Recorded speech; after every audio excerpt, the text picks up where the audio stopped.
Irma Darmawangsa adalah seorang penyanyi dangdut. Ia mengawali karirnya sudah sejak lama dari panggung ke panggung. Namanya cukup terkenal pada masa itu, saat mengeluarkan single Bocor pada tahun 2013. Sama seperti penyanyi dangdut lainnya, yang memiliki ciri khas goyangan, Irma juga memiliki goyangan khas yaitu goyang donat. Ia sempat bermain film namun tidak sesukses karirnya di musik.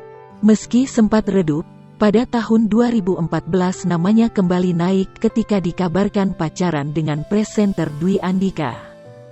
Kabar dari keduanya tidak henti dari sorotan media, hingga akhirnya putus selang beberapa tahun menjalin hubungan. Dan pada akhir pertengahan 2018 kembali dikabarkan dengan komedian muda Ricky Cuaca. Ia juga sempat dikabarkan memiliki hubungan spesial dengan suami Samila Cahya, Aksai Abdillah. Tahun tersebut juga ia mengeluarkan single Bang Jarwo. Lagu-lagunya tidak setenar lagu dangdut yang lain, seperti Zaskia Gotik dan Siti Badriah. Namun, ia tetap eksis di sosial media Instagramnya.